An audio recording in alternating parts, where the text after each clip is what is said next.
lock, and load. This is Steve Deace. The Steve Deace Show. And greetings. Welcome to the Steve Deace Show. Happy Friday. I am Steve Deace. He is Todd Erzin. He is Aaron McIntyre. And we bring in our good friend and BlazeTV contributor, Jill Savage. Good to see you, Jill. And it is the conclusion, the culmination, if you will, of Throwback Jersey Week here on the show. And Jill, I wore this one just for you as a proud Hawkeye alum. I don't know if you know the story behind this. The Iowa State rivalry wasn't played for like 30 years or something, and the legislature had to make them play. And the first time they renewed it was in 1977. And Iowa State actually had the better team back then. They were ranked in the top 20. And they came out in Iowa City at Kinnick Stadium wearing these Beat Iowa jerseys. And 30 years later, in 2007, Iowa State brought them back and won that game against Iowa as well. So I thought you would appreciate it if I wore this. I wore it just today for you. Listen, if you have to go back to the 70s for Iowa State to beat Iowa, I'm cool with that, Steve. Just go ahead and keep your mind back in the 70s when Iowa State could win. That's when we had the best music anyway. Now, have you ever seen this broadcast, the original broadcast of the rivalry renewed between the two? No. You can watch it on YouTube. I have a DVD copy of it, actually. So the game was on ABC National, and it was by Chris Schenkel, who was the original lead broadcaster for ABC College Sports before Keith Jackson took over. And it's him and Ara Parsegian. And I will tell you, this broadcast will blow your mind, okay? And what'll blow your mind is numerous times during the game, they panned to shots of the crowd. It was a different time back then. They panned to shots of the crowd, and they find young, very attractive co-eds, and Schenkel comments on them like every time, like, ooh, she's a fox. Anyway, back to the game. This goes on the entire game. It will blow your mind that people used to do things like this during broadcasts. I mean, I was kind of like, is this okay? Am I supposed to be watching this? Well, Brett Musburger with A.J. McCarron's now wife, yes, right? That was the last time that we probably saw it on TV, and Brent got a lot of flack for that. Yes, because apparently all you gals spend about $4 billion a year on makeup, and we're not supposed to notice all that money you spend whatsoever. That's kind of the rules, right? We're not supposed to notice that investment. I will have no opinion until I respectfully ask for somebody's pronoun. What are your pronouns, Jill? Have you determined that yet? No, and anything that I would say will probably not be suitable for air on BlazeTV. I'll have to keep it kind and gentle here. Someone sent me a photo of my Twitter account saying that Twitter put on my Twitter page, it's their birthday yesterday. For my page. I looked, but I did not see that. Did you see this? I did not. Okay. Did you see it's this, right Aaron? there. It's right there. It's still there. Well, it was. No, I'm looking at it from yesterday. It's still there. Today is their birthday. That's a screenshot from yesterday. So Twitter did assume my pronouns yesterday? Yeah. That's grounds for a lawsuit. Absolutely it is. You bet it is.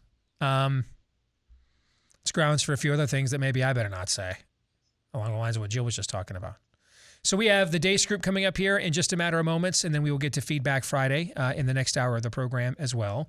The Deace Group, Part 1, will be brought to you by our friends over at Built Bar, the single greatest protein bar of all time, the best protein bar that you have ever had. I promise you, because I've had a bunch, and none of them even come close. Chocolate chip cookie dough chunk is back, and it's in marshmallow puff form, and they are both real and spectacular. You do not want to miss it. Take advantage of my last name right now, Deace, to get your 15% off discount when you get that or any of their other tremendous flavors at Built.com for Built Bar. BUILT, that's Built.com for Built Bar. Promo code Deace. Let us get to the Deace Group.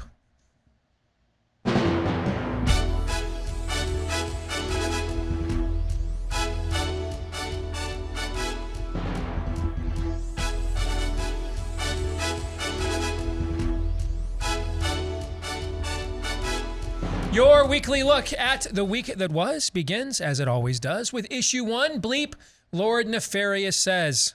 Forever, solidarity forever, solidarity forever, solidarity forever.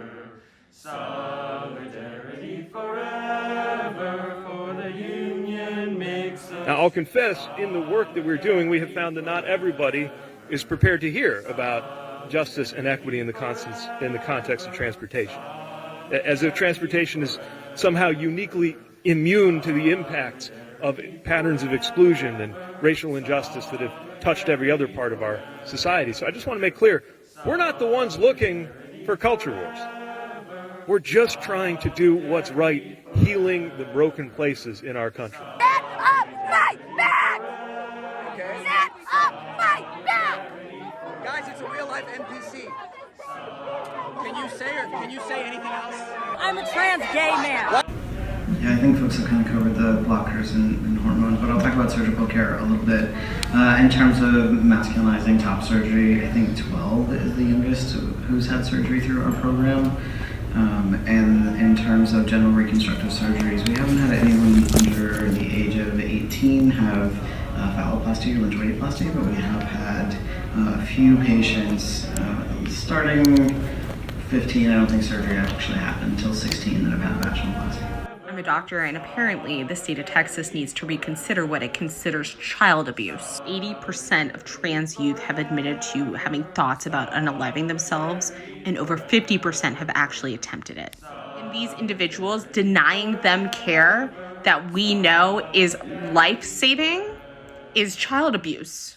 And it is proven that providing them gender-affirming care strongly reduces those risks. I will die on this hill. During the keynote speaker's address at University of Michigan Medicine's White Coat ceremony, dozens of med students let their actions do the talking. A mass walkout from the auditorium in protest of Speaker Dr. Kristen Collier's anti-abortion views.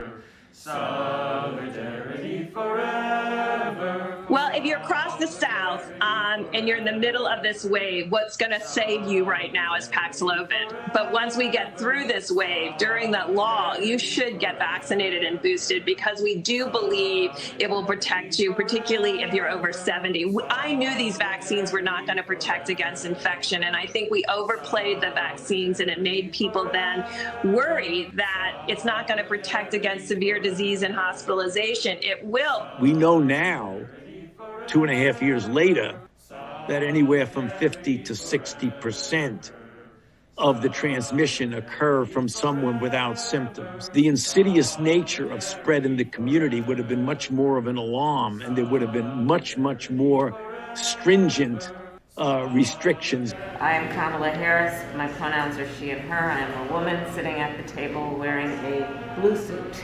But there's also some positive news that we should not overlook. I mean, the price at the pump is now $4.30 a gallon. Solidarity forever. Solidarity forever. Solidarity forever.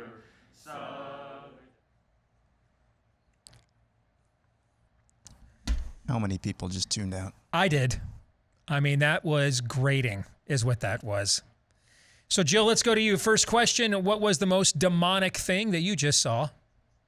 Oh, there was so much bravery in that clip, Steve. You just saw it over and over again. Pete Buttigieg going, oh, we need this equity in transportation because we haven't even, we get touched in transportation as well. This hasn't been overlooked. But the absolute worst, every time that it's going to be on is going to be all of the COVID nonsense and the fact that Debbie Birx is still out walking around as a free person in our society right now.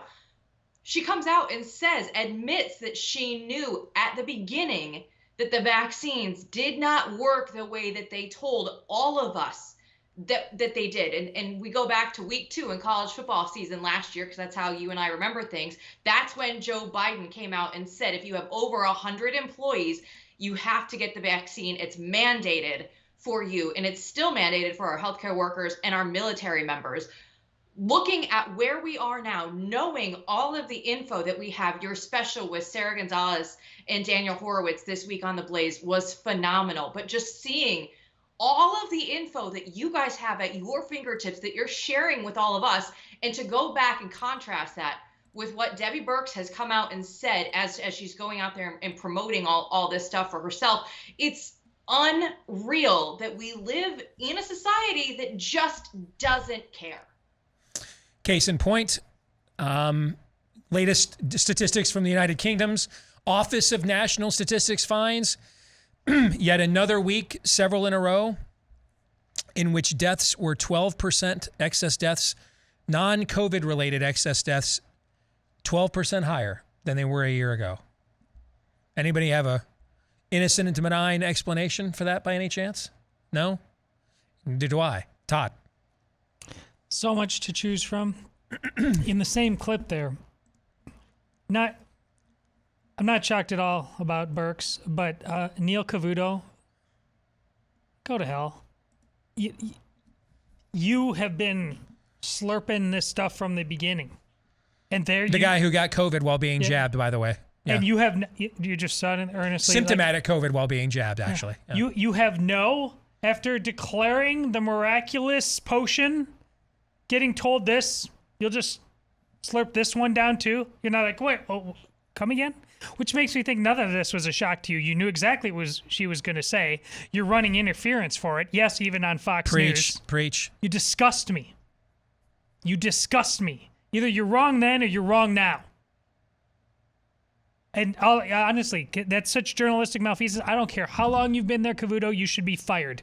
It's just transparently that obnoxious what you just allowed to happen. Either you're in on it or you're just simply not capable or overcoming your own personal buy-in on this to ask a real journalistic question. Oh, and as for those doctors who walked out,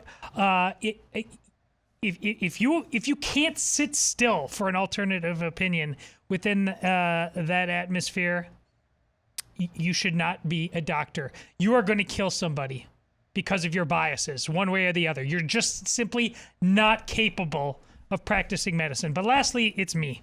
Because for like 5 seconds there, I actually caught myself when whoever who said I'm a trans gay male, I caught myself for 5 seconds trying to do the math. Okay, now, trans male means you're really a woman, but if you're gay, does that mean you're into women? I caught myself thinking about that for 5 seconds. Smod, bring it. Big rock, hard, now. If he's claiming to be a male lesbian, at least that's something I can understand. Aaron? When you were doing the math, Todd, make sure that math wasn't racist as well. That's something we need to take into account. Thank you, Aaron. It's the woman, I believe, ostensibly in Texas, saying, and the doctor in Oakland, doctor, both of them were you mean doctors. Like Joseph Mengele? Yeah. Doctor. Yeah.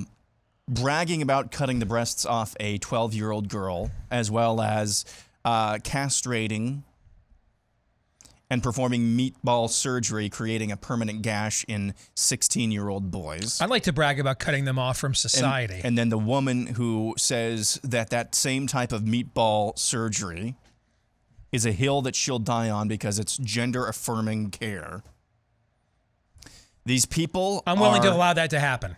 These people are either under demonically possessed or under direct influence of demons. Yes. There's no other explanation. There's no level of brainwashing.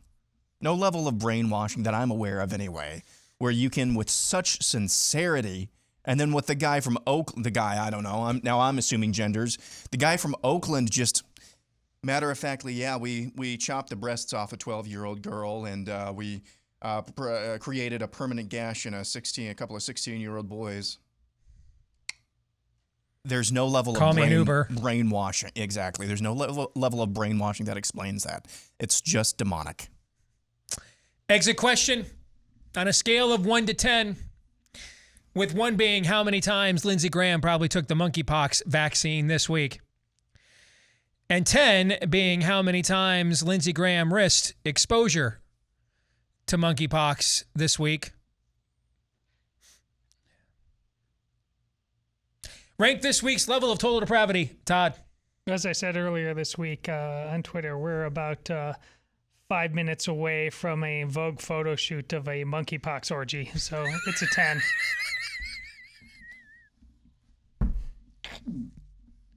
I didn't see that.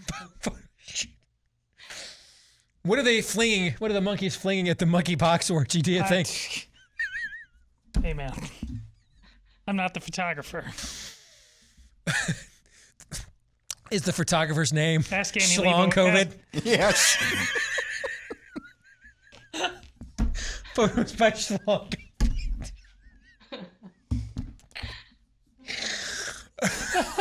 I got to apologize to Jill's dad again. Damn it. Okay. Aaron. Ooh. It's a 10. It's a 10. Jill, where are you at?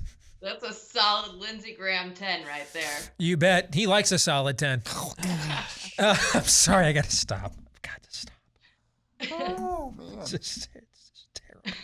I need to stop. Before we get to issue 2, a reminder. I've got to stop. We're going to do a live read Yes, now? we are. Well, in these unprecedented times. Bing! Yes. Indeed. Make sure you go into a real estate market that is being governed by Let's Go Brandon with an agent you can trust a little bit more than you can trust some Lindsey Graham. All right? Somebody that you don't feel, shall we say, weak in the knees about turning your back on. Right? And if you would like to find just such an agent, we've got a referral database of thousands of them for you. In fact, we've got a waiting list of thousands waiting to get included because we want to verify them first. We want to make sure, no matter where you want to move to or get away from, we have an agent for you that you can trust to guide you through such a difficult process. And you'll find them where the name says it all at realestateagentsitrust.com. Again, head over to the realestateagentsitrust.com website to get started. Let's get to issue 2. Is this America's new national religion? Last week, the U.S. House of Representatives voted to codify so-called gay marriage into law. 47 Republicans voted with the Democrats to undefine marriage. In the days that followed, multiple Republican senators have indicated they're on board with the bill. The Respect for Marriage Act, Susan Collins, Lisa Murkowski, Rob Portman, Tom Tillis, and Ron Johnson. Republicans opposed to the bill, like Marco Rubio and Mitt Romney, aren't even trying to argue the premise, instead merely saying the bill is unnecessary and superfluous. And then there's this. This week on Fox Business, during a panel discussion on monkeypox, Ned Ryan of American Majority correctly pointed out where the cases of monkeypox are coming from and whom it's affecting. That sent the panel, including avowed libertarian sexual deviant Brad Palumbo, into a meltdown. As for monkeypox, I think there's a pretty good rule in life. Don't attend gay orgies. When you look at the New England Journal's report of the 528 cases that reviewed. Ned, come on, man. It's not about gay. How about not any orgies? Go look at the New England Journal's report that NBC News reported on Friday, in which of the 528 cases they reviewed, 95% were sex between men. I think we actually have to have a serious conversation about where this is coming from. When I'm done, Brad, you can talk. Instead of going crazy and declaring a national pandemic when 3,000 people have it right now, it's insane.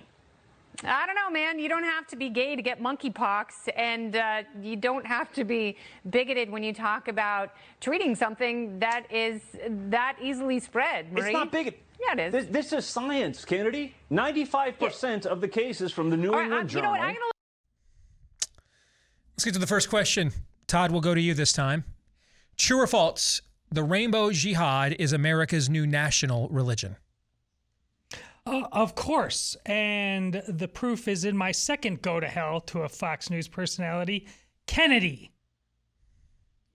Miss Libertarian. I mean, Palumbo's, but that guy is, I have the same feeling Aaron has about him. He's a total joke. Never heard of the guy in my life until just now. Yeah, I didn't know he was. Or that clip yesterday. Yeah. I mean, that guy's obviously going to lie. Kennedy, the libertarian. This is the Kennedy from MTV? Yeah, that's her. Okay. This just goes to show you guys how much I watch. I do not watch cable news. I didn't even know she had a show. I had no idea she was on Fox News. Last time I saw Kennedy, man, we were, playing, Nirvana's Lithium on MTV in '94. I mean, I didn't know she was doing this now. But the libertarian ethos, if I'm correct, I mean, it's supposed to go all the way from Ron Paul to free the weed, open your mind, like expand, let let people live. Maybe some crazy radical ideas, let them out there. And here a guy comes on with the data. And Kennedy proves that there is simply no space. It's not bigoted, it's not. Yeah, it is. You're a fraud. You're definitely not a libertarian. If you can't allow that in the conversation with calling it bigoted, and the numbers are there, you're a fraud. So you, like Neil Cavuto, can go to hell. Todd will be applying for a job as a Fox News contributor right after today's program. Jill. I'm going to be somewhere in between. I would have said it was abortion even just a few weeks ago. But at this point in time, we see that the abortion crowd is taking some L's and the life movement is actually getting some victories. But if you look at it, it's all evil at the end of the day. And evil is going to look for a new place to spread its wings. With abortion anyway, of course, we know that only women can get pregnant. If you're 5 years old, that might be news to you. Your teachers might not be telling you that, but only women can get pregnant. And at any given time, there's only a certain percentage of women that are pregnant. So evil only has a small group of people that it can deal with. But when you go to the gay, trans, bisexual community, that's 100% of the people, 100% of the time that evil can have its way with. And what you're seeing now is that evil has moved into the youth trans movement, is really where it's trying to cast its new die here. And when I look at it, this might be the best thing for society because it's opening up a lot of people's eyes. Okay, you're gay. What you do in your bedroom, nobody cares. Okay, now all the companies are going out there and our Oreos are gay now. Okay, I guess we'll still put up with that. But now the evil has moved in to the youth, saying that all of our daughters are now our sons and all of our sons are now daughters. That's the line where nobody else is going to say, okay, I'm just going to sit back and we can just live and let live our way out of this. One of the stories this week that came out, there was a mom who calls herself a raging liberal, who had her daughter taken away from her. She went to move in with her dad for 2.5 years. She said that she's seen her a total of 8.5 hours because she didn't affirm her daughter as a son, supervised for 8.5 hours in 2.5 years of her life from a raging liberal mother. We are at a point now that you can't just sit back and say this. So evil will be confronted, and I think that's the best part about it. Aaron. This is 100% absolutely, this is America's national religion. You go back in the books of Kings and Chronicles. So-and-so ruled over Israel for so-and-so many years. He did evil in the sight of the Lord. So-and-so reigned over Israel for so-and-so years, did evil in the sight of the Lord. So-and-so reigned over Israel for so-and-so years and did righteousness in the sight of the Lord, but he did not tear down the high places. There are only, I think, maybe 2 or 3 kings of Israel mentioned that actually, maybe just one now that I think about it, I can't remember off the top of my head, who actually went down and tore down the high places. I know of Josiah. Whatever, who else did Josiah, it? and Yeah. that's about the only one that I can think of off the top of my head as well. Maybe he's the only one who did that. The high places of the pagan deities that the Israelites hoard themselves out to. You see what the high places are in our culture right now. Where you go on Fox News, you bring science to the table. You're a bigot. You can't even say that. There are a lot of people. There are a ton of homosexuals out there who will agree with us on just about anything, maybe economically, morally, ethically, but my chosen picadillos. If you even step to that, you're a bigot and an evil person. That's a high place. Yep. That's a high place.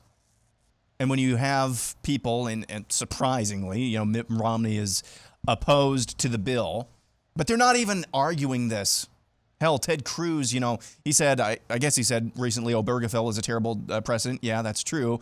He was also quoted in the Texas Tribune with a really milquetoast answer about what people do in their own bedrooms is kind of up to them. I'm not really seeing anyone that I know of argue against this bill, argue against the undefining of marriage based on the premise of what's actually going on here. because they're afraid, because that's a high place. And it is definitely indicative that this is America's national religion. Okay. All three of you answered true. What happens next then?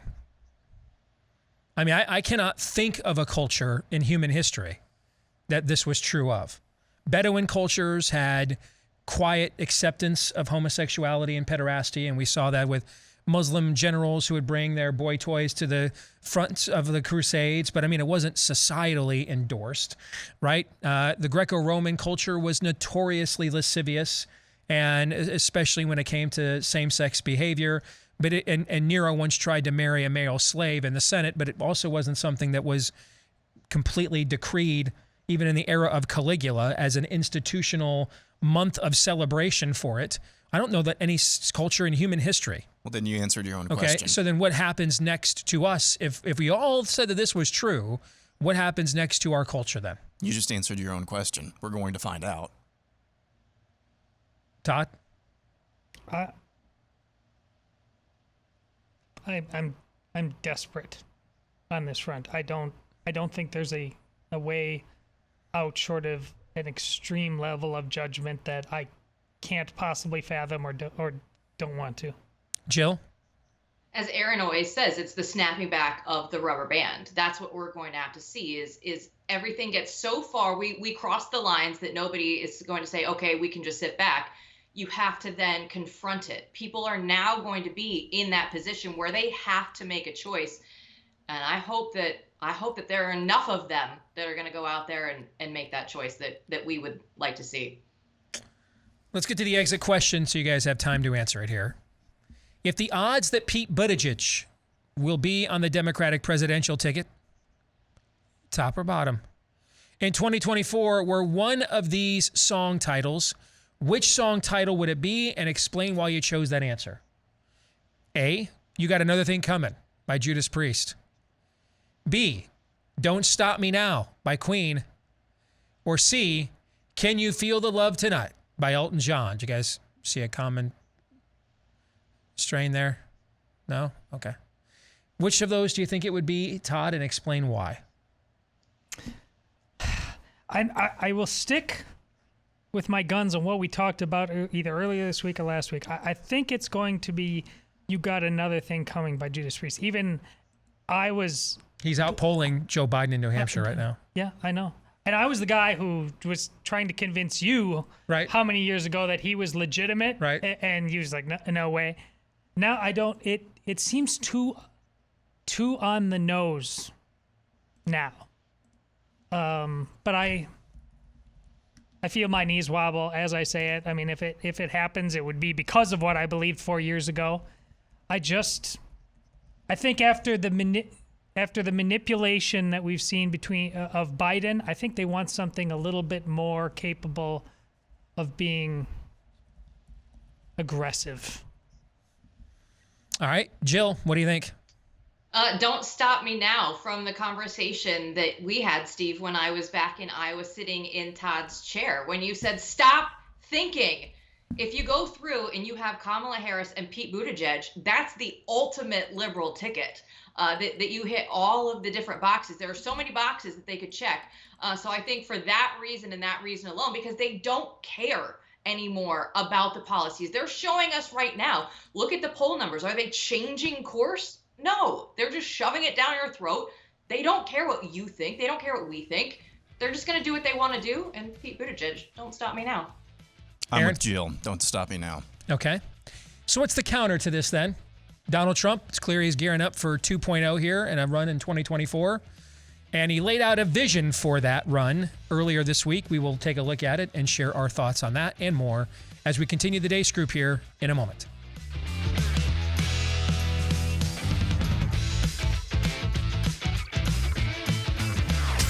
You're listening to Steve Deace on the Blaze Radio Network. Following the truth, no matter where it leads. The Steve Deace Show. BlazeTV's patriotic socks are back. Last year, we had a limited supply of our Let's Go Brandon gear that sold out pretty quickly, and now we have new ones just in time for even back-to-school shopping if your kid is really looking to offend people. And why wouldn't you in this day and age? Go to blazesocks.com. That's blazesocks.com. Order your limited edition patriotic socks today. Several new varieties and iterations, including my personal favorite, the Klaus Schwab You Will Eat the Bugs. That's my personal favorite one. Get 20% off with the promo code DACE-SOCKS, D-E-A-C-E, DACE-SOCKS. Use that promo code for 20% off your purchase when you go to blazesocks.com. Again, that is blazesocks.com. Let's bring back Blaze TV contributor Jill Savage. Let's continue on with the weekly look at the week that was. Let's get to issue 3. Trump lays out his vision.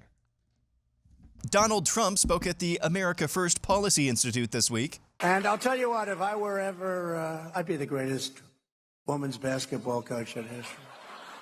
Because I don't like LeBron James. I like Michael Jordan much better. But I'd go up to LeBron James. It doesn't matter. I'd say, LeBron, did you ever have any desire to be a woman? Because what I'd love you to do is star on my team that I'm building up. I will have the greatest team in history. They'll never lose. Society that refuses to protect its children is a society that soon will not be able to protect anybody. This is a hallmark of cultural and social decay against which we should fight back very hard and very soon. We don't have time to wait years to do this. The sickos who are pushing sexual content in kindergartens or providing puberty blockers to young children who have no idea what a puberty blocker is. Neither do I, by the way. Neither do most of the people in the audience as you smile. Let's just say they're not good, are not just engaged in acts of depravity. In many cases, they are breaking the law, and they should be held fully accountable. Everything this corrupt establishment is doing to me is all about preserving their power and control over the American people.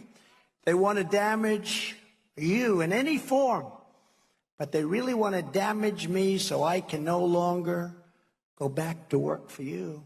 You execute a drug dealer and you'll save 500 lives because they kill on average 500 people. Abolish all COVID mandates and lockdowns and rehire every patriot who was fired from the military with an apology to them and give them their back pay that they've been looking for. Fauci, I used to listen to Fauci, and whatever he said, I did the opposite. I came out very good. All right, so first question, and Aaron, I'll start with you. Did you get the impression from this speech that Trump knows what time it is? Did you think that this was just Trump 2.0, just the same shtick, we're just running it back, or was it Trump 2024? See, this is proof positive in some ways. I don't think if he's elected again, we'll get necessarily a lame duck presidency out of him, because this is Trump. I don't think that we'll get a lame duck presidency out of him, because there are glimmers of, yeah, hell yeah, he knows what time it is. And then there are glimmers of, what the hell are you doing, man? What is this? Well, of course, at the end there, the glaring example is, oh yeah, I didn't listen to Fauci. I did the opposite of everything, except for the fact that you did not actually do the opposite of everything that he told you. You gave your presidency to him. But then he actually gets into the gender stuff. He actually gets into that and paints with no clear, with clear distinctions, and absolutely no smudginess, if you will. There's no doubts he understands, hey, puberty blockers, sexualizing kids, no bueno. Executing drug dealers, that's a line from 2016, but still, that's good stuff. I'm still in favor of it. Yeah, I am too. These things are like, yeah, I think, if he actually hired better people, then, I think he could actually accomplish some of those things. But so far, he is not actually, and this is where I hedge my bets here into, no, he doesn't know what time it is. Because even though, yes, he says all the right things and says a lot of things that most Republicans wouldn't even touch with a 10-foot pole, he still has not admitted that he understands, crap, Fauci and Birx wrecked my presidency. Crap, I did not hire the best people. There were people who were trying to subvert me the entire time. I've not seen or heard any recognition of that. Until I do, he sounds great. and he says a lot of things and expands the Overton window, and we still owe him a debt of gratitude for doing that. But I don't think he's necessarily qualified to have the certification, knows what time it is, printed upon him. So I don't think he does. Todd. It's 2.0. That feels exactly like the Trump presidency, the highs and the lows. There's nothing about that that has me turning over to the next page. I mean, what he says there about Fauci, and it's not just that issue. It's a huge issue. It's a consequential issue, and you know how much it means to me in terms of Fauci vaccination at all. But the same thing is with Russiagate and Ukraine and Kavanaugh. Unless you show that you have truly understood what time it is as far as that goes, even if you win, how are you going to get new people that want to be a part of this, that fight with you? Or are we going to have the same awful decisions come from the same awful cabinet? There's not a whiff there of anything being different. And yes, of course, given the choice, I'd still take it. If it's just him and Biden, of course I'd still take it. But let's not fool ourselves. We don't need to do that. One of the greatest decisions Steve ever made in at least my history on the show in the program is when we were never Trump. He won the election. We love our country. Let's see what happens. And we did. Instead of just going full on shirts and skins nonsense. No. So we've shown this is possible. Give him credit where it's due and never ever make him to be out more than he is. This is the exact same Donald Trump you've always seen. He just said, I'm going to sue CNN. Maybe that's how you know, because he said he was going to do many things about the trans and the military. Didn't do anything. He's been a lot of talk in a lot of different ways. If he doesn't follow through on that, you'll know I'm right. All right, Jill, you get the last word. What do you think? It is the same Trump, which we are calling Trump 2.0. For me, when I look at this, does he know what time it is? He knows some of the answers to the questions, but I don't think that he fully understands what time it is. When I look at Trump in this speech, I went back and watched the entire thing, knowing that we would talk about this. The first 45, 50 minutes of this speech were boring. And Steve, I think it goes to one of the things that you said earlier this week. There are two factions of the Trump wing, with the MAGA wing and the Jared Kushner wing. Now, this was indoors, a scripted speech, the Kushner side of things. It wasn't that exciting. And then Trump goes off script. And that's where a lot of these lines that Aaron played in that clip came from, was the latter half of the speech where Trump is just going out there making comments about LeBron and the trans stuff and all that. But that's the Trump that we all know. You get some of the good, and you get him fighting for us and saying the things that we want to say and get us all riled up. But then there's that other half of Trump that we don't know what to make of him still, even after he was a president. This is why I didn't vote for him in 2016, but did vote for him in 2020, because I didn't know what Trump was going to be back in 2016. I think we're almost back. We've almost gone full circle, because now after the COVID stuff, where he still won't distance himself from it, he's still trying to go out there and say, oh, I did the opposite of what Dr. Fauci told me to do. No, you didn't. We all lived through this. So can I believe you or not? And he knows some of the things that we want to hear, and he will tell us. And we still need to give him credit for all of the good things that he did. But do I believe him going forward? I still don't know. So let's go to the exit question then. If the odds Trump will be president again were a U2 song, based on what you think right now, right this minute, which U2 song would it be? A, I Still Haven't Found What I'm Looking For. B, Mysterious Ways. Or C, All I Want Is You. B, Mysterious Ways. You think it's iffy? It's cloudy? Is that what you're saying? Nebulous, yes. Nebulous, I like that word. Aaron? A. So less than a 50% chance. You think less than 50% chance he's president again? Okay. What do you think? I'm going with Aaron. A. Still haven't found what I'm looking for. I just think that there are so many things that are going to be put in his way that it's going to be harder than people realize for him to get reelected. All right, let's get to our kicker issue 4, and staying on this theme with Trump. If you had the power to change Trump's mind on one thing other than the jab, that's an obvious one I think we'd all pick, all right? So if you had the power to change Trump's mind on one thing other than the jab, what would it be and why? Todd. I was trying to think back what I felt about it, and one of the most desperate times was after the election, and how unfocused his effort was on addressing the election malfeasance. Mm-hmm. I mean, the people he put in charge, again, bad. We had a limited amount of time. He couldn't focus on that. I mean, now we have 2,000 mules coming out. I mean, he would not focus on that, and he gave us no shot. So you want him to be more aggressive on this issue, hire better people on this issue? Clarify that. Well, I want him to be effectual. We had a window of a couple weeks. We did not have time for grand conspiracies that he allowed to go. And so if we were this election integrity, as Kerry Lake is proving, if you do it well, it's effective. He was really bad at it. And if we don't have election integrity going forward, we have no shot. Okay. So you want him to be more disciplined then? I want him to be a lot of things, but yeah. All right. Yes. Jill. I want him to stop talking about the past, because that is where Trump gets in his own way. He can't help it. His team will go out there and say, stop talking about X, Y, or Z. And he'll even say it in his speech. My team told me not to talk about this, but I'm still going to. And I think there's going to be such a stark contrast. If it comes down to Trump and DeSantis is currently in office. He's currently the governor of Florida. He'll win re-election. He will continue to rack up win after win after win as we see him go through the election.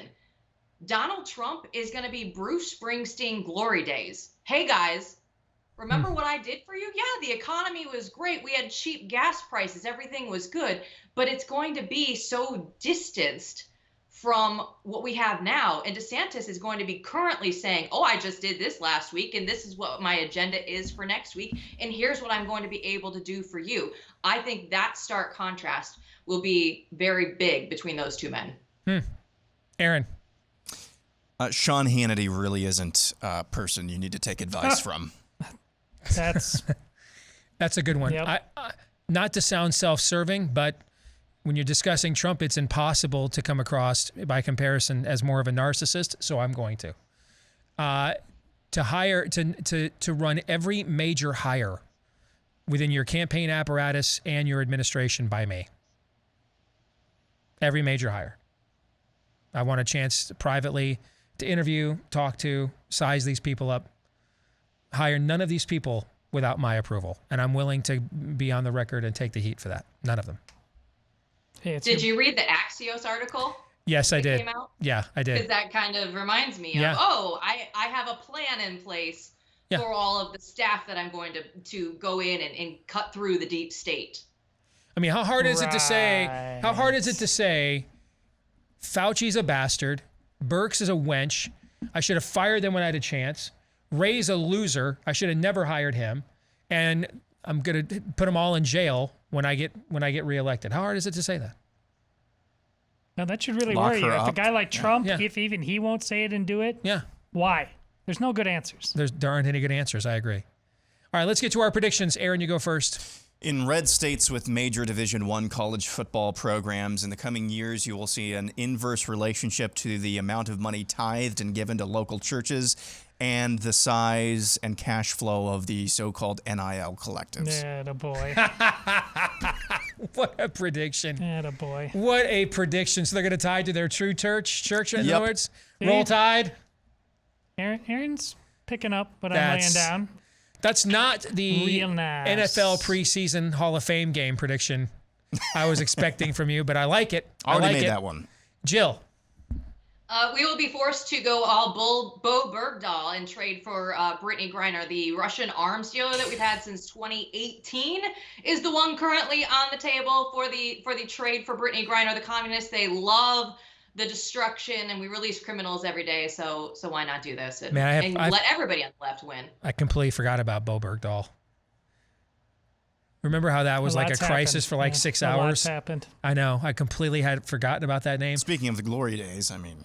But straight up, if you are a Russian mobster, I mean, a corrupt Russian oligarch, why aren't you just, nabbing and trumped up charging famous Americans right and left if this is the precedent that's going to be set, right?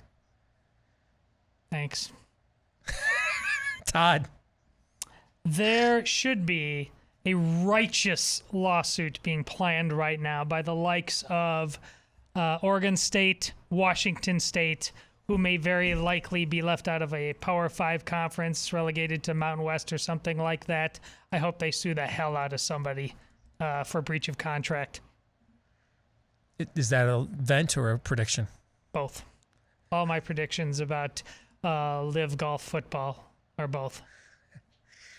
All right, my prediction, 1 year from now, when the presidential candidates show up here in Iowa at the 2023 Leadership Summit in advance of the Iowa caucuses, the following candidates will come and present to our people: Donald Trump, Mike Pence, Mike Pompeo, Kristi Noem, Tom Cotton, Nikki Haley, and Ron DeSantis.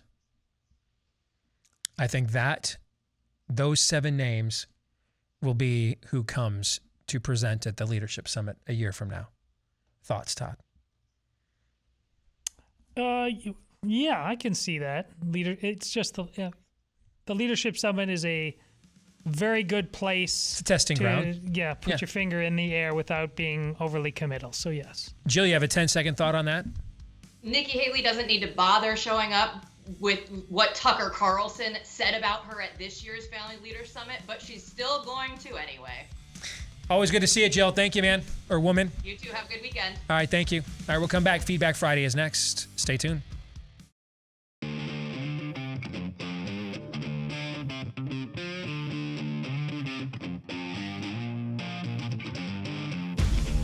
Lock and load. This is Steve Deace. The Steve Deace Show. And we're back with Hour 2, live and on demand on BlazeTV radio and podcast. Steve Deace here with Aaron McIntyre, Todd Erzin, and all of you. You can let us know what you think about what we think by emailing the show, steve@stevedeace.com. That's DEACE. Like us on Facebook, MeWe, Parler, and Gab. Follow me at Steve Deace Show on Twitter, Getter, TikTok, and Instagram. You can also find at Real Steve Deace on Truth Social and get clips of the show free to watch and free of any censorship when you go to rumble.com/Steve Deace Show. That again is rumble.com/Steve Deace Show. All of you that are podcast listeners, thank you very much. Please, if you have yet to do this, leave us a 5-star review, hit subscribe or follow wherever you choose to podcast us from. And thanks to all of you that have done those things already. You've taken a big part in our show's biggest podcast ratings we've ever had.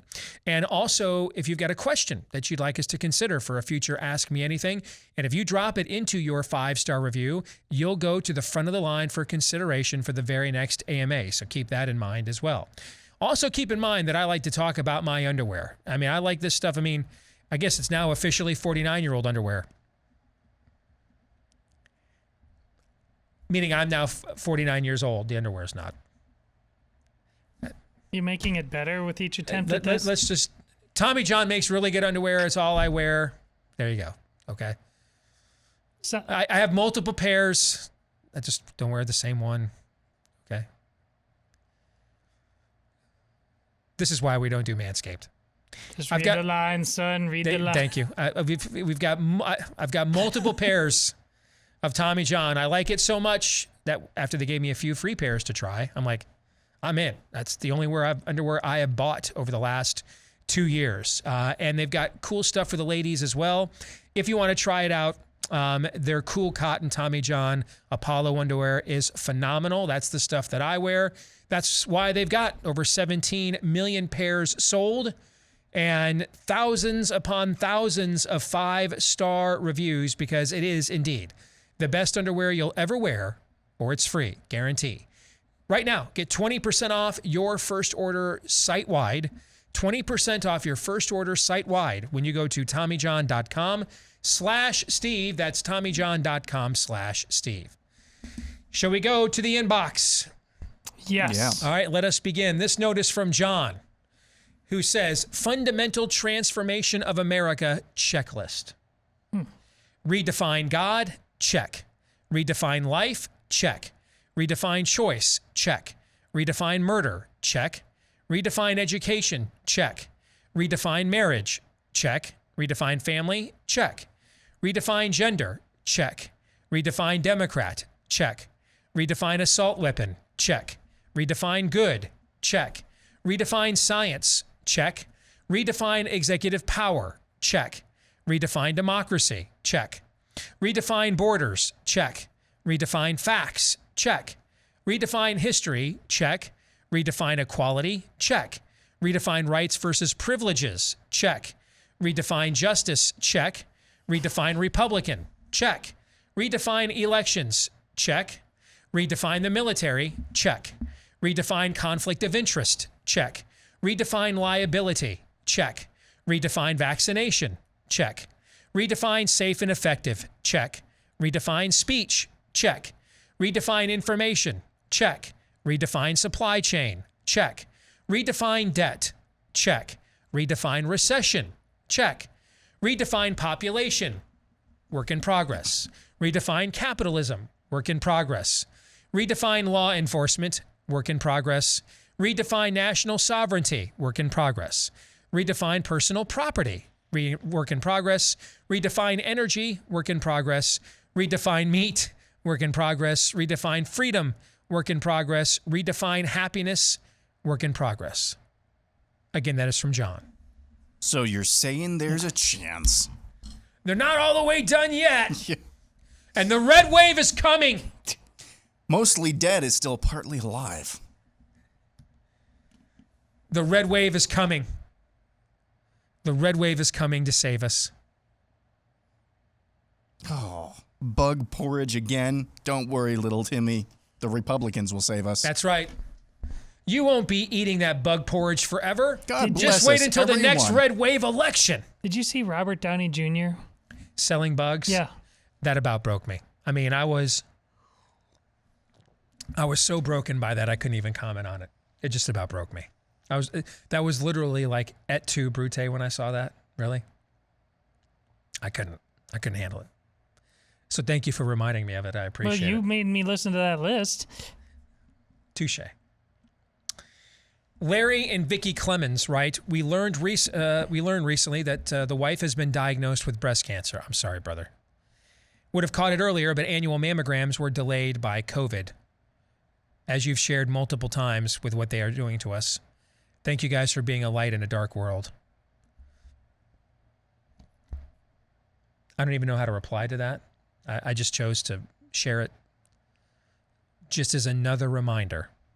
No, dude. You didn't listen to Fauci and do the opposite of what he said. You didn't. And that's why we're here. And that's why we have stories like this, frankly. Lorraine in Colorado Springs says, my husband is one of the Air Force members who is standing strong, refusing the vaccine. He and I have both enjoyed you guys' show since we got introduced to you on election night in 2020. I've been hearing you talk about how your listeners are coming to you lately to hear the things they wish they were hearing at church from the pulpit.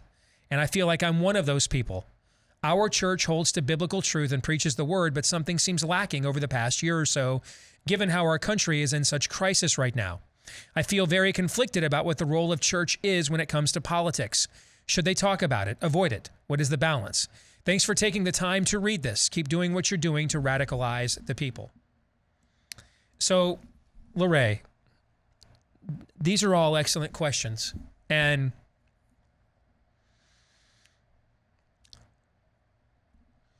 we had a situation in our community recently, tragic situation,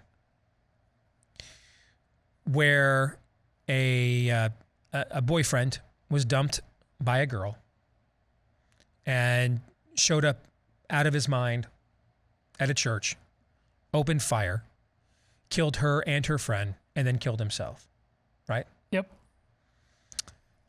Obviously, this is a tragedy, but since he killed her with a gun, and guns are a political issue, right? Yes.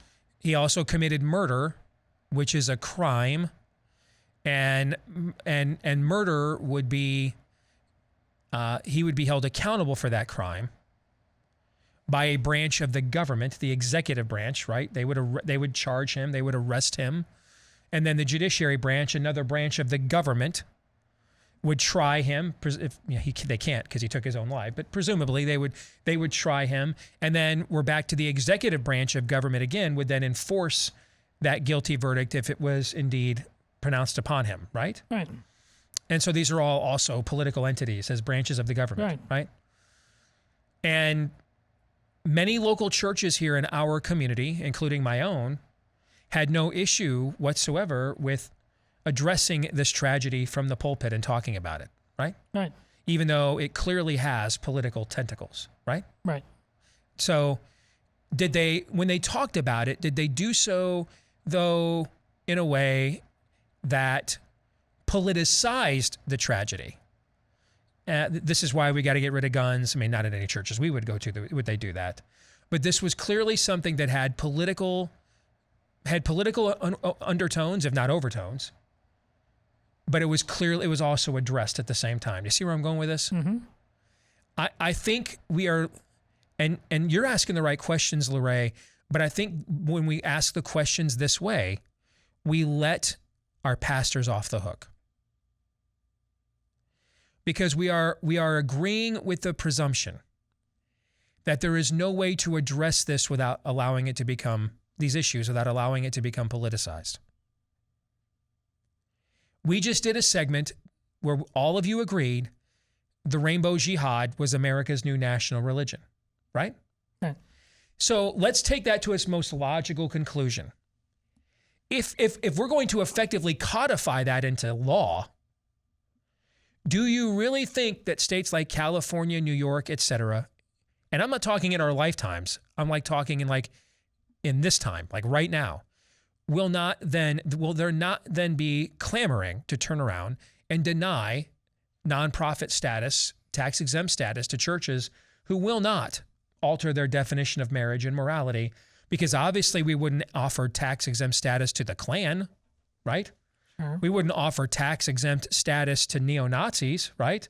So why in the world are we offering them to Jack Hibbs's church in California? I mean, that's what religions do, right?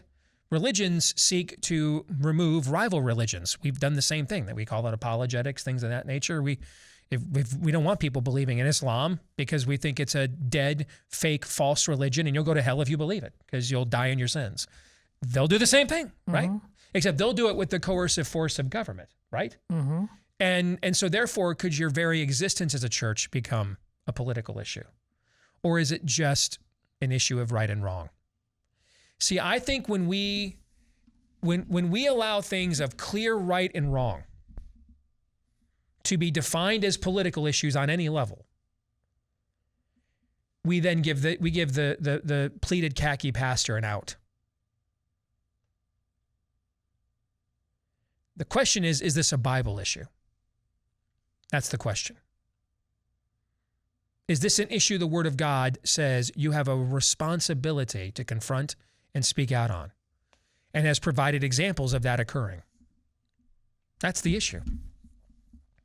And what people don't really understand is that the reason churches have tax-exempt status is because Correct. It was their issue. And it was more than just words from a pulpit. Yeah, they were there to play referee. Yes. Accordingly, they Yes. would put in the sweat equity. They would feed the sick. They would create the hospitals. They needed the money to do that. It is because it was understood that is for the church, not us, which why Marvin Olansky's The Tragedy of American Compassion is such an important book, because it took all the way and put that into the public sector for efficiencies and nonsense, and now we have the monstrosity we have now. So in other words, if the church was actually doing that which it was called to do, this wouldn't be a debate. Exactly. It's only a debate because it is not. The church is not called to occupy several acres of prime real estate in a posh suburb that is tax abated for the purposes of a never-ending United Way Club or do-gooderism. That's not its calling. Correct. And if you reduce yourself to that, sooner or later, government's going to say, well, we can do all those things ourselves, and we can put a strip mall there and make a lot more money and add to our coffers while doing it, and pay off our big donors who want to put the strip mall there anyway. You're in our way. Because as Jesus said, if the salt loses its flavor, it is of no use to anybody except to be thrown out and trampled underfoot. We're not asking the churches to comment on what the top marginal tax rate ought to be, what trade policy ought to be.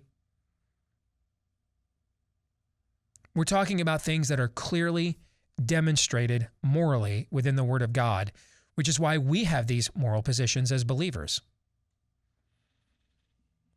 And your job is the preaching and teaching of the Word of God. How will they hear the Word if there is no one to preach it to them?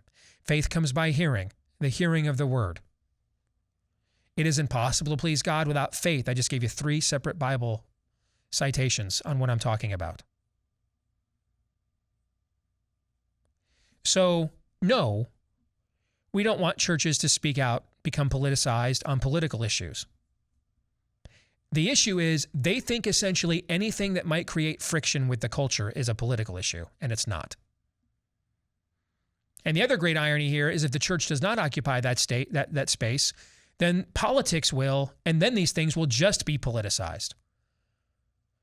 For example, I would bet there's quite a few Biden voters in the suburbs, quite a few, that really don't want their daughters anally raped by a boy in the girls' bathroom at their school, like what happened in Loudoun County, Virginia.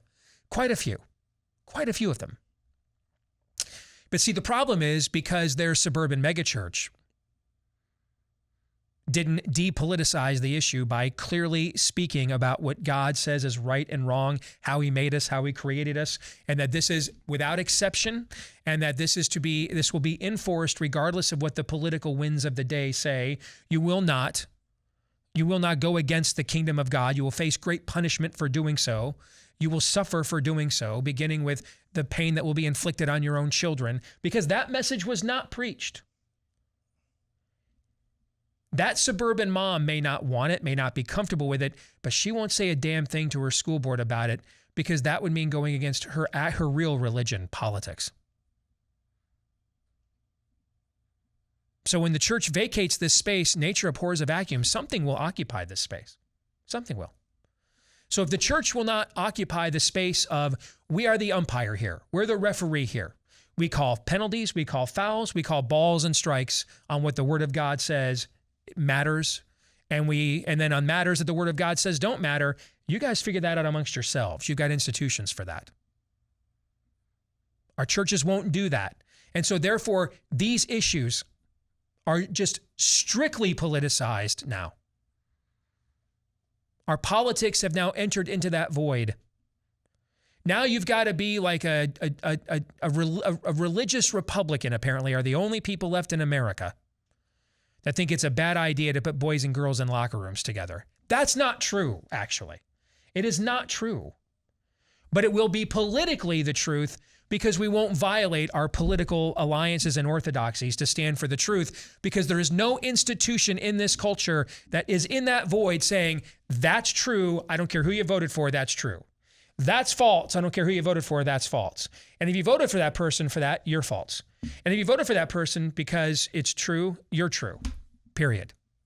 No one does that. What is the plumb line? What is it? Do you know what it is? I know what it's supposed to be, the church.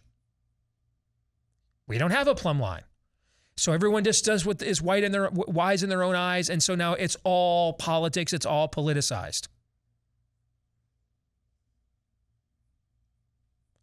So don't let them off the hook by asking them to get involved in politics.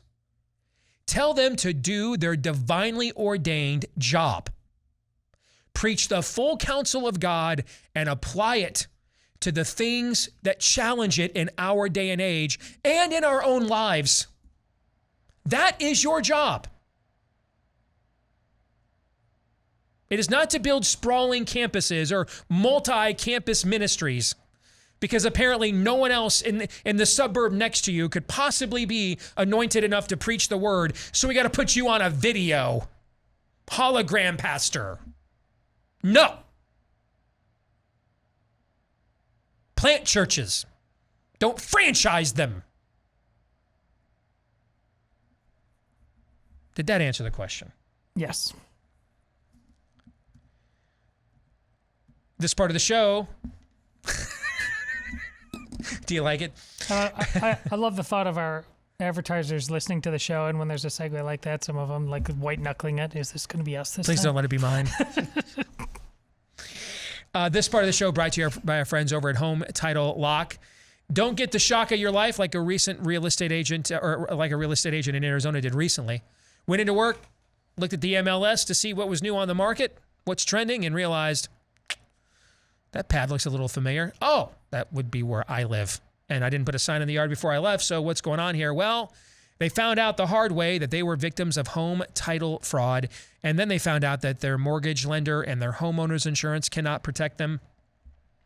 Too bad they didn't find out ahead of time that this is what Home Title Lock does. They put a virtual barrier around your home's title so that the moment they detect anything nefarious, they will mobilize to shut it down. Right now, you can register your address for free at HometitleLock.com and see if you've already been victimized and you just don't yet know it. And then while you're there, use the code RADIO to get 30 free days of protection when you go to HometitleLock.com. Once more, that is HometitleLock.com. Matt McCaw says, you're imploring people to move out of blue states into red states. We got a lot of comments about this, by the way. All right. While I very much agree with your reasoning, I wanted to let you know about another strategy that we are trying out here in Blue Oregon that we think could be replicated across the country or anywhere there are rural red voters trapped in blue states. Greater Idaho is working to move the Oregon-Idaho border west of the Cascades, effectively freeing 400,000 conservative voters and adding them to an already conservative Idaho, thus making it even stronger. Not everybody can move, especially when their livelihoods are tied to the land like it is in much of the case of rural America, but borders can, and our solution gets to the same end result as what you are promoting, which is matching voters to governance that they want and strengthening red states while allowing people to keep their land, heritage, and communities intact. If you'd like to learn more about our movement, you can visit greateridaho.org, greateridaho.org. So I don't know anything about this. I have heard about this I had before. not heard about it. I find it ingenious. Now, I don't know how achievable it is, okay? I don't know how achievable it is, but I'm all for clever ways of pulling off. And you're trying to do what I'm calling for in spirit, even if your methodology is different. So I hope you can pull this thing off. Yeah, amen. I mean, this is not just sitting there and take it. You're doing something. It's correct. Either way, it's going to be hard, but you're willing to do the hard things. You're clearly getting uncomfortable. Good for you. Michael Showalter says, I live in Texas. I'd be in favor of a prisoner exchange. 6 million California Trump voters for 6 million Beto voters. Yes. You have to, yes. You want to create, national divorce is not possible because they won't let us go like that. We have to be fixed. We have to be changed. And they're here to do the changing and the fixing, okay? But you can certainly create a self-sorting. One good way to do that, man, all the socially conservative policies that you think you could get passed. And those people are like, I got to get the hell out of here. Instead, we did the other thing. We gave them tax-free, we gave them low-tax rot gut and just imported a bunch of Beto voters to Texas instead. Low-tax rot gut. No, don't do that. Okay? Don't do that. Pass a lot of social conservative legislation that would offend them. And let's move on their own.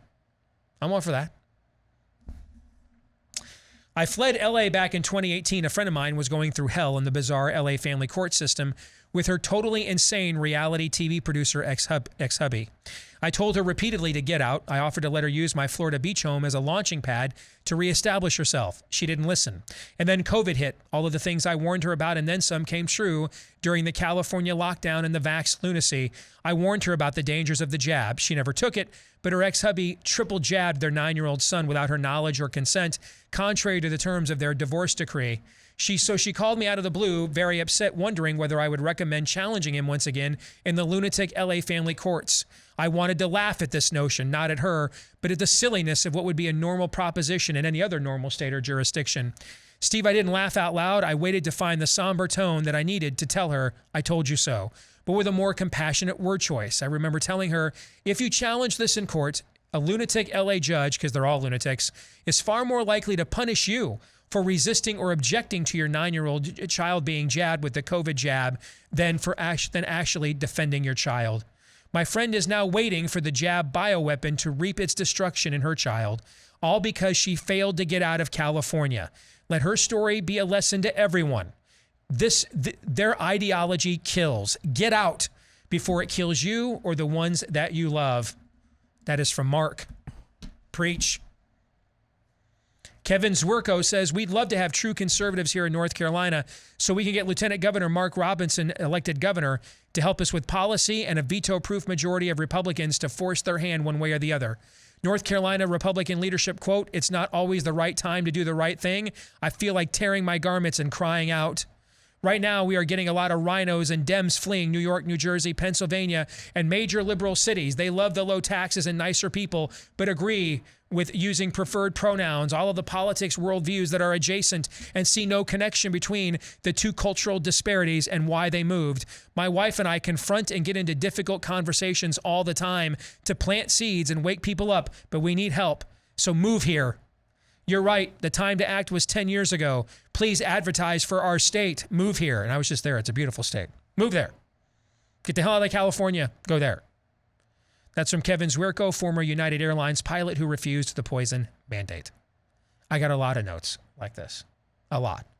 A lot of notes from people living in red states saying, we need you. Why are you living in Oregon? We need you. Get the hell out of there. Get out. You got a much better shot helping us get rid of the remaining rhino element in our red state than you ever do surviving what they want to do to you in those blue states. Gentlemen, your thoughts on that? Oh, it's encouraging, and you will make that happen ultimately if things keep getting worse. But you need to have people in place, not just writing the Steve Deace Show, but really entire states need, honestly, for our issues aside with her for just a second, but Kristi Noem actually did a fantastic job about this in branding South Dakota, using the founding fathers of Mount Rushmore, obviously tools at her disposal, about making this a unique place that maybe you wouldn't think about moving before, but here we plant our flag. Here we aren't just talk. In terms of the branding, it was beyond just calling in a talk show. That state managed to do it, and that needs to happen. It can't just be word of mouth because we don't have enough time. We need to be far more aggressive in the courting of people like that in terms of these are the jobs we have. These are the industries. This is how we make it happen. It can't just be happenstance. Agreed, and Godspeed to all of those notes and all of the senders of those notes. That's the attitude that we have to have. That's the theme of the show this year. Let's find out. And in terms of making red states actually red again, as red as California is blue, in the short term, that's kind of our escape hatch. Yeah. Okay. This is not a long-term strategy. This is an escape hatch. I mean, we're getting in the escape hatch and like going down to Tatooine right now. That's kind of the attitude that we have to have, because eventually, if we have any shot at actually saving and preserving the Union or what's left of it or the good things about it for our children and grandchildren, eventually we are going to have to affirmatively take back ground from the left. Eventually we'll have to do that, because this ideology, what do you say all the time, Todd? Progressivism is cancer. Does cancer just, this organ just moved to North Carolina? No, cancer spreads. That's what it does. It has to be excised eventually. But this is just an escape hatch plan right now. And if you can swing it, do it. Quickly, Craig Cochran asks, how do we get rid of the rhinos? I've come to the decision I can't vote for them ever again. If you don't actually fight for what we believe in and that you told me you believed in to get my vote, you will not get my vote again. So what do we do? So, Craig, here's what you need to do. Get rid of primaries and replace them all with caucuses or conventions. Get rid of primaries. The big money people just come in, buy them with name ID. Get rid of primaries, replace them all with caucuses and conventions, which would even the score for lower funded grassroots level of candidates. So get rid of primaries everywhere, every state. Get rid of them all. And replace them either with nominating conventions or caucuses like we do in Iowa during the presidential process, which are mini state conventions, basically. That's what you need to do. You need a nomination system that empowers the people that are most committed and the most activated, and de-empowers Karl Rove and super PACs to come in and choose your nominees for you based on who's electable, like Mehmet Oz will not be in Pennsylvania later this year. That's what you need. That's convention of states, radical kind of stuff. You guys can all do that. All 50 states, you could get together at the next state convention. I mean, learn what your rules are. Some states have, let me stop. Some states by law have to have a primary. So you'd have to change that on the statute level, but know what that is in your state. Do you have to have a primary by law? And if you don't, then, do what Virginia did. That's how Ken Cuccinelli got to be the nominee for governor. They took out the primary and made the nomination happen at a convention, because our people are going to be the people that go to all the conventions. Their people don't want to sit there for 8 hours hearing speeches and talking points that they don't actually even believe in. They're just using you. So you want a system and a process that is more likely to empower the people that most align with you, right? So a great example, practice the subsidiarity that Todd talks about all the time within Republican primary politics. Get rid of primaries if you can and replace them with a caucus or a nominating convention. Do it that way. That'll weed out quite a few rhinos, actually. We'll come back. More Feedback Friday here in just a moment.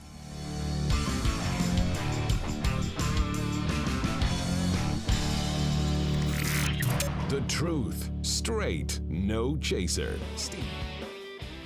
So that the world may know, this is Steve Deace. All right, back here on the Steve Deace Show. Don't forget our friends over at Eden Pure. They've got the air filter system you are looking for. First of all, it is filterless because it's actually a thunderstorm air purifier. No filters. You won't have to replace those things for years. It uses their proven Oxy technology that helps to quickly get rid of a lot of garbage that's in your air, whether that's viruses, odors, mold, so much more.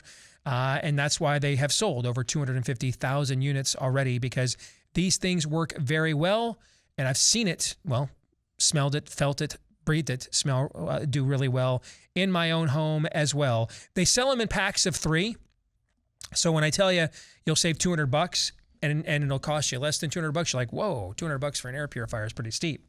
You're going to get 3 of them, actually. They come in packs of 3. That's why the code is Steve3 when you go to checkout at EdenPureDeals.com.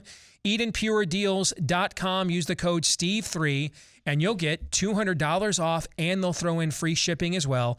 Free shipping and $200 off with the code Steve3 for clean, fresh air from EdenPureDeals.com. Again, that's EdenPureDeals.com. Adam in Mobile, Alabama writes, I've never been able to put a face to an independent voter. I know they supposedly exist politically, but I've never run into a true independent in my life. Sure, there are people who I don't care one way or the other for, or sure, there are people who don't care one way or the other for politics, but they're usually not informed enough to consider themselves independent. The remainder of the electorate is informed at least enough to know where they stand, right or left. So who is the true independent voter? This answer is more complicated than it used to be.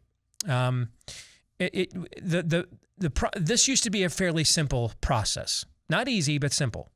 About 40% of the country was Republican. About 40% of the country was Democrat. I mean, some years it might be 35% Republican and 44% Democrat, right? If there was a very popular Democrat, or if there was an unpopular Republican, right? Or you maybe would flip those things around if it went the other way. But in general, within those margins, about 40% of the electorate were Republicans, about 40% were Democrats, and then about 20% were people in the middle who weren't committed to either party, didn't really have a committed ideology. Rush used to describe them as people who literally walked down the middle of the street, All right. Walked down the yellow line in a street without picking a lane. Okay. That was the model. 80s, 90s, probably well into the 2000s. The independent voter has changed dramatically, really, since the Obama years. And really beginning with the end of the Bush era with the disenchantment with Iraq, but especially with TARP and the bailouts. And what we have seen since then is that voter I just described still exists, does not exist in as large of numbers as they used to, particularly as most of the information sources we have today have also become politically balkanized. It's very hard to go anywhere. Like, there's a place called News Nation that claims to be just straight up objective, nonpartisan news, except they just hired Chris Cuomo. So, you know what I'm saying? I mean, okay. Right. Okay. So it's really hard to go to any news source these days that does not have a bent. Well, that is also going to mean there's going to be fewer people that don't have a bent, right? Mm-hmm. Because you're going to get fed by some information source, and if they're all pretty much lined up one side or the other to some degree, then it's going to be hard for you to get information that isn't lined up with one side or the other to some degree. What we have seen more and more of, and there have been studies about this, Pew did a study about 10, 15 years ago about this, is there's another rising, emerging segment of independents that are actually more ideological. But they have given up on believing that either party is serious about pursuing their agendas.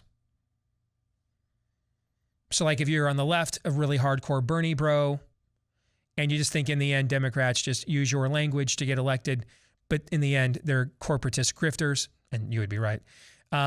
You might consider yourself an independent. I have been an independent now. It's been over 6 years. And most of the years I've done this for a living. So I started doing this for a living in 2006. I think all but 2 or 3 of those years I've been an independent. Do I strike you as somebody who's fairly ideologically driven? A bit. And so I just don't believe Republicans as a whole are serious at all about the stuff they promised me to get me to vote for them. So I didn't water down my ideology. I just got sick of, getting the Haitian plunger treatment from the people I kept voting for before I even got to the people I was trying to beat, right? So this is that's a very complicated question. And it also may explain why now the exit polling in this last election doesn't reflect it. The exit polling in this last election claims that independent voters overwhelmingly deserted Trump, and that's why he lost. That's the picture they try to paint. But it could explain, though, prior to that, why you saw people that projected strength as a leader. Say what you want about Obama, didn't like his policies. He projected strength internally, politically, as a leader, never backed down, never compromised. Won independent voters overwhelmingly in 2008, lost them narrowly to Romney in 2012, but still won.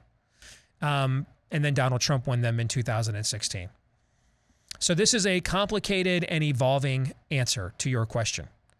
Because the more and more people become disenfranchised with these two parties, like the CNN poll from earlier this week, 75% of Democrats want a different nominee than Biden in 24, 55% of Republicans want a different nominee than Trump in 24.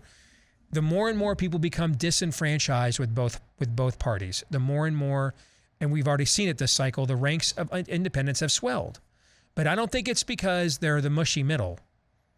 The mushy middle is what is shrinking. It's because they just have given up on the system as a whole. Excellent question. Next, a question from Jeff who says, I live in Minnesota. How did you guys turn Iowa so red? Can we do that here? You could do that there. The demographics are very similar. The question is, do you have the assets that we had? We had really a harmonic convergence here, perfect timing. Where I was just taking over a statewide and the only statewide media outlet in all of Iowa, WHO Radio. I was just taking over on that station. And they had the morning guy was one of my mentors and a staunch conservative as well. He just wasn't an activist, right? I took it to the level of activism. And so I turned that station into a vehicle for my activism. And then at the same time, we had the rise of Bob Vander Plaats, my buddy, and the campaign we waged to take out the judges, which helped to build a massive organization statewide, which Bob then parlayed into the family leader. And so between those two entities, we had the ability to both build a base and then consistently inform and mobilize them at the exact same time. So those were the tools that we had. And we have an advantage, though, you don't have, even if you have those tools in your state, in the caucuses. That we constantly had conservative people from nationally coming here to organize the state all the time for the caucuses because Republicans kept losing presidential elections. Okay, so those are the things that we did. You can't duplicate that. So the question is, can you duplicate the other? Do you have a Bob Vander Plaats kind of a grassroots organizer in your state? Do you have media voices or people with, nowadays it'd be like blogs and things like that, podcasts, people that have media voices that reach enough of an audience to build a critical mass, but they're not just communicating to them generically, but with the intent of activating them, to mobilize them to an outcome. That's how we did it in Iowa. You guys have any further thoughts on that? Well, it can't just be special interest based because that leaves a lot of people out. It needs to be ministry based. And part of that means the level of energy matches the enemy you are facing politically, and increasingly that enemy goes beyond political connotations, and we're talking now existential. You can't, the family leader and the way Steve does his work understands that it's, when I talk about being a man is not a leisure pursuit, like this is, you have got to recognize that you can say you want the things, but unless you do the work as aggressively as those terraforming the culture, your good intentions aren't going to mean a damn thing. And listen, Steve's a professional talker. Sure. But the work matches that and exceeds that in his career. The same with Bob Vander Plaats. You simply got to recognize that you have got to make this a ministry level effort. Then it will be comprehensive, and then that will just be based on special interests that leave people, even on the same so-called side, feeling very much left out and unmotivated. Excellent point. Let's do this one next. This is from Bob and Sonia Adams. You're right that God uses broken, flawed people because we're all flawed, but that principle is also true the other way. You can't say that if Hillary would have won, we wouldn't be looking at reversing Roe. God could have gotten glory and displayed his power just as much or more under a godless leader. The point is that we have to be submitted to him and trust him to lead us. When we compromise principles to try to make things happen, we take authority and power away from God. Because we cannot cast a vote to support a godless, immoral man to lead this nation, we did not vote for Trump and rather trusted God to protect us and show his power. We obviously did not want Hillary to win. We were devastated when Obama won. But we trust in God. How much more might we be blessed as a nation when we stand for what is right and trust God fully? No compromise. Well, first of all, let me go to you guys' note. You guys said,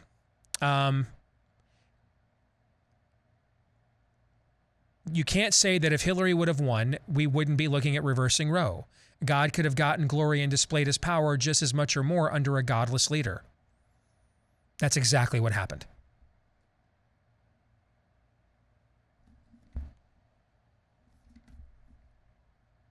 Am I wrong? No, and this wasn't the first time this is a guy who had told, I stood right literally almost 5 feet from him when he said, I've never asked God for forgiveness because I've never done anything wrong. Right. I mean, my Twitter feed the last 2 days are people begging Trump to admit you were wrong on COVID because we want to forgive you. We're trying to forgive you. You won't Throw us an olive branch. Please admit you were wrong about something one time in your friggin' life, please. That's exactly what happened. See, I think with all due respect to you guys as a couple, you have the wrong complaint. God did use a godless leader.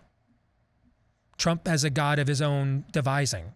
His ego, his own American sentiments, pro-American sentiments, his ambitions, like a lot of people. That's what a lot of people who say they believe in God or call themselves Christians, it's really just an amalgamation of self-righteous sentiments and ambitions and desires and patriotism. And they just, put that into a cauldron, throw in a wing of bat and an eye of newt and a dash of salt and pour it together, and out comes a syncretism worldview, and with a flag.